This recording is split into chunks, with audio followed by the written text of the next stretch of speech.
하나님 말씀 보겠습니다. 창세기 49장 22절 말씀입니다. 자리에서 일어나셔서 함께 함께 말씀을 읽겠습니다.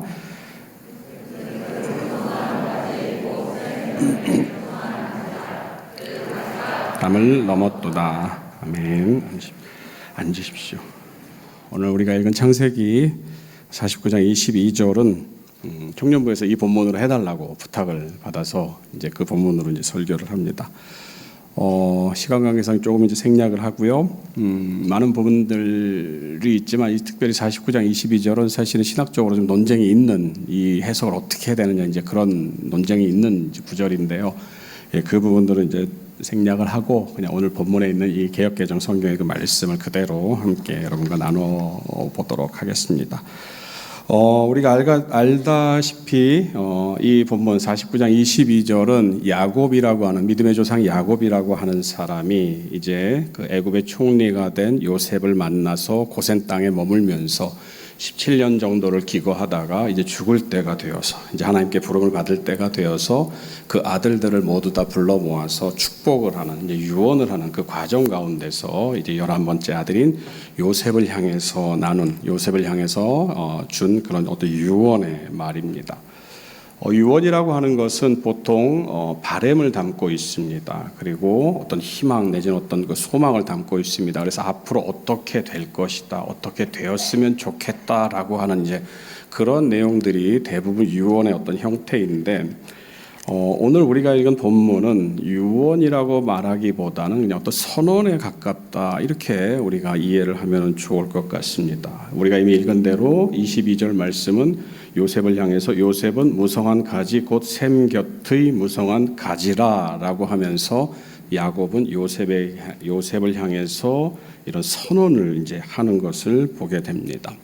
무성하다라고 번역된 이 말, 무성한 가지라고 하는 표현은 영어로 이게 굳이 옮기면은 열매를 많이 맺는 가지 이렇게 이제 우리가 이해를 할 수 있을 것 같습니다. 그래서 야곱이 보았을 때 요셉은 열매를 많이 맺는 가지다라고 이렇게 야곱이 얘기를 하고 있습니다. 사실 1인지와 만인지상의 어떤 그 총리의 자리에 올랐기 때문에 어떤 그런 표현이 가능할 것도 같기는 합니다만 사실 요셉의 인생을 보면 요셉의 인생은 그렇게 순탄한 인생이 아니었음을 우리가 성경 속에서 발견하게 됩니다. 여러분이 다 알고 계시겠습니다만 기억을 조금 되살리기 위해서 좀 말씀을 드려보면요. 요셉이라고 하는 사람은 형들의 미움을 받아서 종으로 팔리게 됩니다. 애굽의 노예로 팔리게 되는데요. 그때 나이가 17살입니다. 우리 청년들보다 더 어린 나이. 지금으로 우리 기준으로 하면은 이제 막 고등학교에 올라간 이제 그런 어린 아이가 이제 애굽의 노예로 이제 팔리게 되죠. 그리고 노예로 팔린 뒤에는 노예를 생활을 하다가 이제 억울한 누명을 쓰고 이제 감옥에 갇히게 되죠. 그런 이제 일들이 요셉의 인생이었습니다. 총리가 되기 전까지 요셉은 그런 삶을 살았어요. 그리고 그 기간이 13년 정도 된다고 성경은 밝혀주고 있습니다. 13년 동안 굉장히 죽을 고생을 했던 이제 그런 사람입니다. 얼마 전까지만 해도 요셉은 부잣집 막내 아들이었습니다. 막내 도련님이었습니다. 그래서 다른 형들과 달리 채색 옷을 입고 아버지의 사랑을 듬뿍 받았는데 그 요셉이 하루아침에 노예 신세로 전락을 하게 되었죠. 그런데 이 요셉의 삶, 노예 신세로 전락한 그 요셉의 삶을 보면 분명 겉으로 볼 때는 노예인데, 분명 겉으로 볼 때는 종살이인데 그 모습이 참 희한하게 보여집니다. 성경은 그 모습을 이렇게 얘기를 합니다. 창세기 39장 6절 말씀입니다. 제가 읽어드리겠습니다. 주인이 그의 소유를 다 요셉의 손에 위탁하고 자기가 먹는 음식 외에는 간섭하지 아니하였더라. 히브리에서 붙잡혀온 노예입니다. 17살짜리 꼬마예요. 그런데 여러분 궁금하지 않습니까? 도대체 이 어린 노예가 도대체 어떤 삶을 살았길래 어떠한 모습을 보였길래 그 주인이 이 요셉에게 모든 것을 다 맡겼을까? 자기가 먹고 싶어하는 그 음식 말고는 모든 일들을 다 요셉에게 맡겼다고 얘기를 합니다. 여러분이 알고 계신 것처럼 요셉은 그 아내 보디발의 아내의 유혹을 받습니다. 외모가 준수했다고 성경은 말하죠. 보디발의 아내가 이 요셉을 유혹했는데 요셉은 그 유혹을 뿌리칩니다. 그래서 억울한 누명을 쓰게 되죠. 이제는 종의 신세에서 죄수의 신세로 전락을 합니다. 죄수의 제목은, 이 요셉의 제목은 무엇입니까? 주인의 아내를 겁탈하려고 했던, 그러니까 강간미수로 감옥에 갇히게 되는 것입니다. 그러면 여러분, 그 감옥에 있는 사람들이 그 요셉을 볼 때 뭐라고 생각을 하겠습니까? 이 어린 놈의 자식이 뭐 이런 식으로 이제 보았을 것입니다. 그런데 성경은 그 감옥에 갇힌 요셉을 어떻게 기록하느냐? 창세기 39장 23절입니다. 간수장은 그의 손에 맡긴 것을 무엇이든지 살펴보지 아니하였더니라고 얘기를 합니다. 억울한 누명이지만 겉으로 드러난 모습은 강간미수범입니다. 그런데 간수장은 그 강간미수범, 그 어린 소년에게 감옥에 있는 모든 일들을 맡겼다라고 얘기를 합니다. 철석같이 믿었다라고 얘기를 하는 거죠. 여러분, 사람의 마음을 얻는 것이 쉽습니까? 어렵습니까? 사람의 마음에 드는 것은 정말 쉬운 일이 아닙니다. 그런데 외모는, 겉으로 드러나는 모습은 노예이고 겉으로 드러나는 모습은 죄수인데, 이 노예이자 죄수인 요셉은 사람들의 마음을 얻었습니다. 그 주인이 요셉을 철새같이 신뢰를 했고요. 그리고 죄인으로 들어온 죄인으로 들어온 그 죄수 요셉을 보면서 간수장 또한 요셉에게 마음을 열고 모든 것을 요셉에게 맡겼다고 성경은 말을 합니다. 그러니까 요셉의 이 모습은 겉으로 볼 때는 정말 누구나 봐도 내세울 곳 없는 노예의 모습이요, 죄수의 모습이었지만 실상 그 안에서 보여주었던, 그리고 요셉과 대면해서 요셉을 경험했던 사람들은 요셉에게서 무언가를 발견했음을 우리가 보게 됩니다. 그것이 무엇입니까? 바로 오늘 본문이 말하고 있는 풍성한 열매라고 하는 것입니다. 오늘 우리가 읽은 본문 속에서 야곱은 그 요셉을 가리켜서 무성한 열매를 맺는 가지다라고 얘기를 합니다. 풍성한 열매를 맺는 가지다. 말씀드린 것처럼 겉으로 볼 때는 내세울 것이 아무것도 없지만 그 삶을 자세히 들여다보니까 그 요셉은 사람의 마음을 얻고 사람의 신임을 얻고 그 사람을 통해서 그 사람의 마음 가운데 하나님을 전달할 수 있는 그런 풍성한 삶을 살았던 사람인 것입니다. 그래서 오늘 본문 속에서 야곱은 이 열매 맺는 요셉의 그 가지가, 그 풍성한 열매를 맺는 그 가지가 담을 넘는다라고 말을 하고 있습니다. 담을 넘는다라고 하는 이 표현은요, 우리가 볼 때는 그냥 이렇게 가지가 이렇게 뻗쳤다라고 하는 그런 의미로 받아들이기 쉽습니다만, 실질적으로 이 말의 의미는요, 물이 흘러 넘치는 그런 것을 의미합니다. 여러분이 가령 예를 들어서 집에서 뭐 컵에다 물을 따르다 잠깐 아차해서 물이 넘치는 것을 한번 경험해 보신 적이 다들 있으실 겁니다. 그러면 여러분, 물이 넘칠 때 뭐 이렇게 한두 방울이 이렇게 톡톡 넘치겠습니까? 아니죠. 그냥 확 넘칩니다. 그래갖고 순식간에 막 그것을 이렇게 닦기 위해서 우리가 당황하는데요. 바로 그런 모습입니다. 그래서 열매를 맺는 풍성한 가지가 뭐 시간이 흐르면서 조금씩 열매를 뻗치는 것이 아니라 그냥 갑자기 확 퍼지는 이제 그런 의미가 바로 오늘 본문이 말하고 있는 말하고 있는 담을 넘는다라고 하는 그런 의미입니다. 열매를 맺는 사람은, 그리고 그 열매를 거둔 사람, 풍성한 사람은 그 열매를 맺는 그 가지들이 걷잡을 수 없이 퍼져나가는 것을 의미합니다. 그렇게 되면 어떻게 됩니까? 그 걷잡을 수 없이 퍼져나간 그 열매를, 그 은혜를 누군가는 경험하게 된다는 것입니다. 누군가는 그 열매를 맛본다는 것입니다. 그 내용이 창세기 39장 5절에서 한 구절로 우리가 설명을 할 수가 있는데요. 함께 읽어보도록 하겠습니다. 39장 5절입니다. 그가 요셉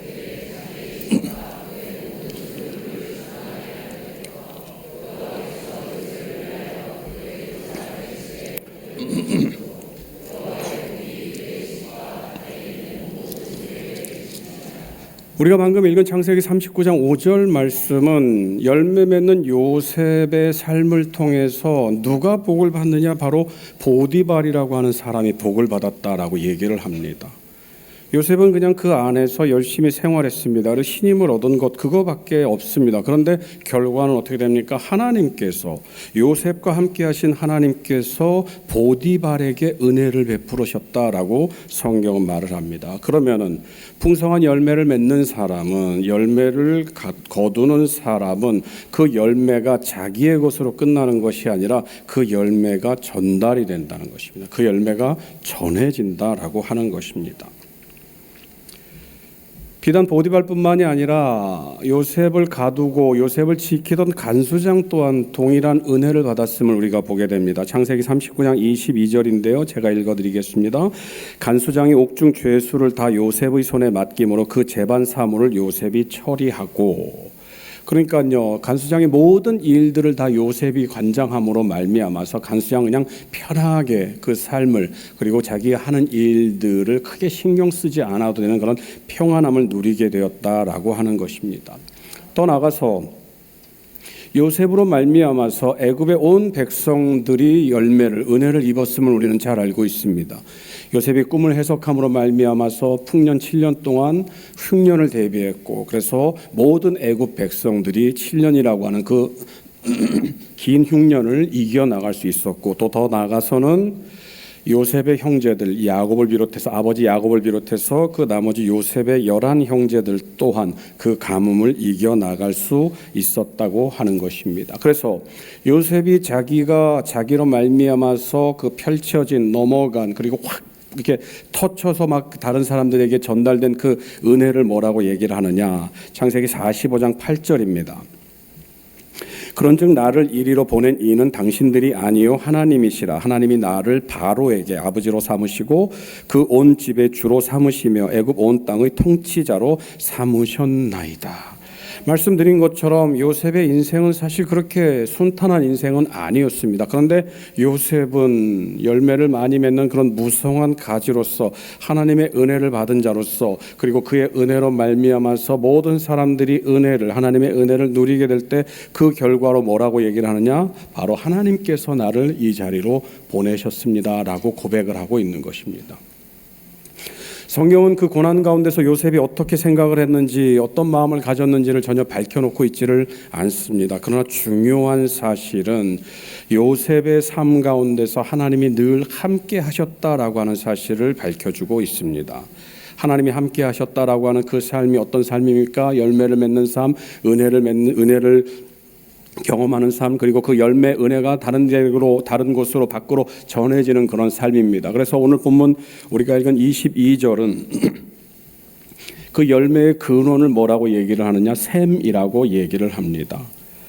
샘 곁의 무성한 가지라. 나무는 물가에 있어야 됩니다. 물가에서 그 양분을 공급받아야지만 나무가 무성하게 자라는 것을 우리는 잘 알고 있습니다. 이미 말씀드린 것처럼 요셉은 그 샘, 자신의 힘의 근원이 되는 그 샘을 알고 있었고, 그 샘을 마음 가운데 품고 있었습니다. 그것이 무엇입니까? 바로 우리가 지금까지 살펴본 그 말씀 속에서 찾아낸 그것 무엇입니까? 바로 하나님이 함께 하셨다라고 하는 것입니다. 앞서 읽은 창세기 39장 5절의 말씀, 그가 요셉에게 자기의 집과 그의 모든 소유를 주관하게 한 때부터 여호와께서 요셉을 위하여, 그리고 창세기 39장 3절을 한번 보셨으면 좋겠습니다. 우리 같이 한번 읽어보겠습니다. 그의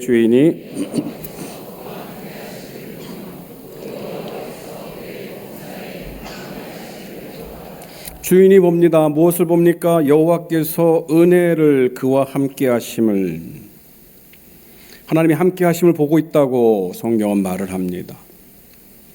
바로 이것이 오늘 본문이 말하고 있는 그 셈인 것입니다. 그러니까 요셉이 그 삶을 이겨낼 수 있었던 것은, 그 삶을 극복할 수 있었던 것은, 심지어 종으로 살면서 심지어 죄수가 됐으면서도 모든 사람들의 마음을 얻을 수 있었던 것은, 그 근원은, 그 능력은, 그 힘은 어디에서 오느냐? 바로 셈, 바로 하나님께로부터 온다라고 하는 사실인 것입니다.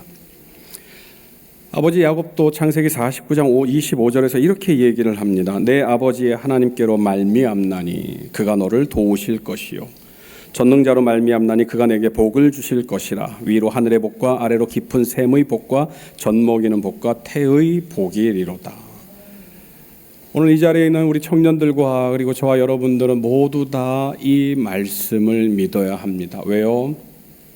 말씀에는 생명이 있고 말씀에는 능력이 있습니다. 요셉을 그렇게 인도하신 하나님의 은혜가, 하나님의 능력이 왜 비단 요셉에게만 있겠습니까? 우리 역시도 그 말씀을 믿게 되면, 그 말씀을 따르게 되면, 그 말씀을 마음에 품고 하나님을 향해서 우리의 마음을 온전히 올려드리면 요셉에게 임했던 은혜가 우리에게도 임하게 되는 것입니다. 우리 청년들이 이번 주제가 비욘드 조슈아라고 얘기를 합니다. 넘어서야 된다라고 하는 것이죠. 그래서 그 비전들을, 그 의미들을 우리에게 노래로 또 이렇게 간증으로 이렇게 보여주었는데, 찬양을 통해서 보여주었는데요. 사실 그게 쉬운 일이면 누구나 다 그렇게 할 것입니다. 그런데 쉽지가 않죠, 여러분. 우리 청년들이 지금 제일 고민하는 것이 무엇이겠습니까? 일단 취업이 제일 고민이 될 거고요. 또 이제 좀 나이가 든 친구들은 결혼이라든지 아니면 어떤 그런 미래 계획들이 이게 고민이 될 것입니다. 그런데 여러분, 취업하는 게 요즘 그렇게 쉽습니까? 어렵다고 얘기를 해요. 이제 개인적인 얘기를 해서 좀 양해해 주시기 바랍니다. 저희 아이가 이제 저희 아이도 대학생인데요. 코딩이라는 걸 공부하더라고요. 그래서 코딩이 뭐니 그랬더니 뭐라고 얘기를 하는데 제가 알아듣지를 못하겠어요. 그러면서 그걸 해야 된답니다. 코딩이라는 거를. 근데 제가 대학 다닐 때는요. 대학 졸업할 때 코딩 뭐 이런 거 몰라도 그냥 다 취업되고 했습니다. 예, 그리고 뭐 어학연수 같은 거 안 갔다 와도 그냥 이렇게 취업이 됐어요. 그런데 지금은 뭐 어학연수는 거의 뭐 기본 베이스로 이렇게 있어야 된다라고 얘기를 하죠. 그럼 코딩이 아니라 뭐 별걸 다 해야 된다고 얘기를 해요. 그리고 뭐 인턴 경험도 해야 되고. 여러분 저기 그 솔직히 얘기를 하면은 이렇게 대학교에서 직업 교육을 가르치는 건 아니지 않습니까? 그러니까 불러다 이제 취업을 시켜서 그 사람에게 일을 가르치면서 이제 그 사람을 키워야 되는 게 맞는데 요즘은 기업이 그러질 않지 않습니까? 준비된 사람을 불러다가 그 사람한테 일을 시키는 게 더 편하고 뭐 아무튼 뭐 그렇습니다. 그러니까 우리 청년들이 고민이 참 깊어요. 취업도 문제고 취업 이후에도 또 뭐 결혼도 문제고 뭐 그렇게 되죠. 근데 문제는 이제 우리가 이런 문제들을 해결할 수 있는 방법은 만약에 우리가 가령 예를 들어서 5년 뒤에는 네 인생이 풀릴 거야라고 하는 어떤 그런 답이 우리에게 주어진다면 앞으로 네가 이제 취직을 위해서 이력서를 내는데 이력서 10번 거절당하면 11번째는 통과되는 어떤 그런 것들이 이렇게 주어진다고 한다면 그런 보장이 있다고 한다면 우리는 견딜 겁니다. 왜요? 미래가 보이기 때문에. 그런데 미래가 보이지를 않습니다. 요셉의 경우로 다시 한번 좀 거슬러 올라가 보죠. 요셉이 여러분 옥에 갇혔습니다. 그리고 그 이전에는 종살이를 하게 됐습니다. 여러분 그 종살이를 하는 요셉에게 미래가 있겠습니까? 없겠습니까? 그냥 그렇게 살아야 돼요. 노예는요. 그렇게 해서 어떻게 잘 살았는데 이번에는 감옥에 갇히게 됩니다. 여러분 그 감옥에 갇히면 어떨까요, 여러분?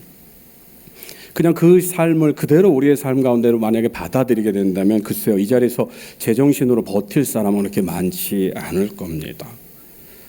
그런 어려운 삶들 앞이 막혀있는 그런 꽉 막힌 그런 어려운 삶들을 이렇게 살기 위해서 세상 사람들이 여러 가지 그것들을 극복하기 위해서 여러 가지 방법들을 막 찾아냅니다. 그래서 그런 것들을 막 노래로 만들어요. 그래서 뭐 지나간 것은 지나간 대로 의미가 있죠. 뭐 이런 노래도 하면서요. 막 그리고 막 노래방 가서 노래 부르면서 막 힘을 얻고 이제 막 그렇게 뭐 온다고 합니다. 여러분 과연 그게 의미가 있겠습니까? 이 자리에 있는 저나 여러분들이나 또 우리 청년들도 역시 마찬가지로 세상 사람들이 선택한 그 방법들 막 우울하고 짜증날 때 그냥 노래방 가서 실컷 노래 부르고 그리고 막 외치고 그래서 그 노래 가사에서 막 힘을 내 뭐 이런 것들 받으면서 그래 난 할 수 있어 뭐 이렇게 하고 돌아오면 여러분 그 힘이 언제까지 가겠습니까? 여러분 모르겠습니다만 아마 그 다음 날이 되면 또 다시 그 걱정 근심으로 돌아갈 것입니다. 저와 여러분들의 삶을 이끌어가는 것이 청년들의 삶을 이끌어가는 그 원동력이 세상 사람들이 가지고 있는 그런 것이라고 한다면 잠시 잠깐의 위로를 주는 것, 잠시 잠깐의 격려를 하는 것, 너는 소중한 존재야라고 하는 어떤 그런 입에 발린 말이라고 한다면 우리는 고비고비마다 좌절을 겪을 수밖에 없습니다. 그리고 그 고비는요, 여러분 결코 인생에서 그 고비를 이렇게 늦춘 적이 없습니다. 늘 우리는 고비를 경험합니다. 그러면은 시간이 흐르면 흐를수록 우리는 지치고 좌절해서 결국은 모든 생을 포기할지도 모릅니다. 그런데 여러분 요셉은 어떻습니까? 요셉은 하나님을 향해서 온전한 마음을 가지고 그 하나님을 마음 가운데 품었던 사람입니다. 학자는 요셉을 가리켜서 꿈을 꾸었던 자다라고 이렇게 설교를 하는 분들이 계십니다. 무슨 말입니까? 요셉의 곡식단에게 11형제의 곡식단이 절을 하는 꿈을 꿨습니다. 그래, 언젠가는 내가 형들보다 높은 자리에 올라가서 형들의 절을 받을 거야, 인사를 받을 거야. 하늘의 하늘의 별들과 그리고 해와 달이 요셉을 향해서 절을 합니다. 요셉은 그런 꿈을 가지고 만약에 살았다고 한다면, 여러분, 요셉이 과연 그 종살이로 팔려갔을 때 여러분 온전히 그 견딜 힘을 얻을 수 있었을까요? 천만에요, 여러분. 세상의 생각으로, 세상의 비전으로 나는 이렇게 될 거야 라고 하는 그 비전을 품고, 그 비전도 아니죠. 그냥 어떤 자기의 어떤 바램입니다. 욕망입니다. 그것을 놓고 나는 이렇게 될 거야, 왜 하나님이 나와 함께 하시니까 라고 한다면, 그런 마음을 가지고 있다면 우리는 절대로 요셉과 같은 삶을 살 수가 없습니다.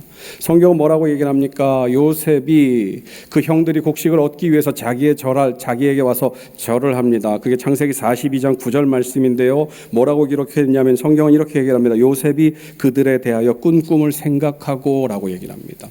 생각한다라고 하는 이 말은요, 그냥 이렇게 생각하다라는 그런 의미가 아니라요, 떠올렸다라는 의미입니다. 기억해냈다라는 의미입니다. 그러니까 형들이 절을 하는 걸 봤을 때 그때서야 비로소 옛날에 내가 이런 꿈을 꿨었지라고 하는 그 생각을 떠올린다는 그런 의미입니다. 그러니까 요셉은 절대로 그 이전에 꾸었던 그런 허무맹랑한 내지는 어떤 그러한 것들, 인간의 욕망을 자극하는 그런 꿈을 꾸었던 사람이 아닙니다. 사랑하는 성도 여러분, 그리고 청년 여러분, 세상은 세상의 눈으로 우리를 보라고 얘기를 합니다. 세상의 눈으로 우리를 보면은요, 우리는 내세울 것도 없습니다. 세상의 눈으로 볼 때 우리는 참 답답한 그런 인생일 수도 있습니다. 별 볼 일 없는 인생이고요, 앞이 불확실한, 정말 앞이 보이지 않는 그런 인생일 수도 있습니다. 그런데 여러분, 세상의 방법으로 그런 인생을 보게 되면 좌절할 수밖에 없습니다. 낙심할 수밖에 없어요. 요셉을 보세요, 여러분. 누가 봐도 요셉은 종이고 누가 봐도 요셉은 죄수입니다. 그런데 요셉은 그러한 삶을 살면서도 세상 사람들에게 자신의 존재를 드러냈습니다. 무슨 존재입니까? 하나님이 함께하는 사람이라는 것을요. 요셉이 자신이 하나님과 함께하는 사람이라는 것을 자신의 삶으로 드러냈더니 그 삶으로 말미암아서 함께 있던 사람들이 복을 받아 누리는 것을 우리가 보게 되는 것입니다. 사랑하는 성도 여러분, 그리고 청년 여러분, 저는 여러분들에게 오늘 이 말씀을 우리가 비욘드, 무언가를 넘어서 우리가 가지고 있는 것들을 퍼뜨리고 그것들을 전하는 가장 최고의 방법은, 그리고 가장 최선의 방법은, 그리고 가장 유일한 방법은 무엇인가? 바로 샘 곁에 있는 것입니다. 그 샘은 무엇입니까? 바로 하나님의 은혜 가운데 거하는 것입니다. 우리의 삶을 세상의 시각으로 보지 않고 그 어떤 것도 내세울 수 없지만 나는 하나님과 함께 있다라고 하는 그 마음을 가질 때, 그 믿음을 간직할 때 세상은 여러분들로 말미암아서 은혜를 입게 됩니다. 세상은 여러분들로 말미암아서 은혜를 경험하게 됩니다. 그리고 세상은 여러분들로 말미암아서 하나님을 발견하게 됩니다. 사랑하는 성도 여러분, 그리고 우리 청년 여러분, 우리는 세상에게 그것을 보여주어야 됩니다. 우리의 샘이 되신 하나님을 보여주어야 됩니다. 넌 어떻게 그런 삶 가운데서 그렇게 살 수 있니? 나는 내 안에는 바로 하나님이 계시다라고 하는 사실을 우리의 삶으로 증명하는 사랑 우리 청년들 그리고 성도 여러분들 되시기를 간절히 소원합니다. 그렇게 될 때 말씀드린 것처럼 세상은 저와 여러분들 우리 청년들로 말미암아서 은혜를 입게 됩니다. 그것이 바로 비욘드 조슈아이며 비욘드 여러분의 삶입니다. 그 삶을 넘어서 세상 가운데서 선한 영향을 끼치는 청년들 그리고 우리 모든 성도들이 되시기를 간절히 소망합니다. 이 시간 말씀을 생각하며 함께 묵상으로 기도했으면 좋겠습니다. 하나님께서 오늘 요셉의 삶을 통하여서 하나님께 마음을 둔 자가 어떤 은혜를 입는지 그리고 그 은혜가 어떻게 퍼져나가는지를 알게 하셨습니다. 이 시간 우리 청년들은 이 마음 하나님만을 알게 해달라고 하는 그런 마음을 위해서 기도했으면 좋겠습니다. 하나님을 품게 하여 주시옵소서. 그 샘 되신 하나님으로 말미암아서 힘을 얻고 이 험악한 세상 가운데서 이 세상을 넘어서 그리스도의 사랑을 하나님의 은혜를 전하는 자 되게 해달라고 기도해 주시기 바랍니다. 그리고 함께 동참한 성도들은 우리 청년들을 위해서 기도해 주셨으면 좋겠습니다. 하나님, 우리 청년들 청년회를 넘어서 우리 교회를 넘어서 세상 가운데 나아가서 강하고 담대한 심령으로 살아계신 예수 그리스도를 증거하는 믿음의 용사들 되게 해달라고 이 시간 우리 같이 묵상으로 함께 기도하겠습니다. 사랑의 하나님 감사합니다. 요셉의 삶을 보았습니다. 고난 가운데 어려움 가운데 있지만 요셉의 마음은 하나님과 함께 있음을 우리가 보게 됩니다. 사랑하는 청년들, 불확실한 미래 가운데서 갈 바를 알지 못하고 고민하고 좌절한 가운데 있다고 한다면 요셉에게 임하신 그 하나님의 은혜가 우리 사랑하는 청년들 마음 가운데도 충만케 인도하여 주시옵소서. 열매를 맺는 무성한 가지가 되기를 원합니다. 그 가지가 담을 넘어서 세상 사람들에게 하나님의 은혜를 전하는 청년들이 되기를 원합니다. 하나님 이들을 붙잡아 주시옵시고 청년의 때 뜻을 정하여 하나님의 뜻 가운데 살아갔던 그 요셉처럼 이들의 삶 가운데서도 하나님의 크신 은혜가 충만케 인도하여 주옵소서. 이 자리에 모인 주의 성도들에게도 동일한 마음 허락하여 주시옵시고 무엇보다도 우리 사랑하는 청년들을 위해 날마다 기도하는 어른들 되게 하여 주시옵시며 이들의 앞길에 하나님의 은혜 가운데 충만한 역사가 펼쳐지게 해달라고 마음을 모아 기도하는 우리 모두가 될 수 있도록 인도하여 주옵소서. 이제는 우리 주 예수 그리스도의 은혜와 하나님 아버지의 크신 사랑과 성령님의 감동 감화 충만하심이 요셉과 같이 하나님을 나의 샘으로 삼고 하나님으로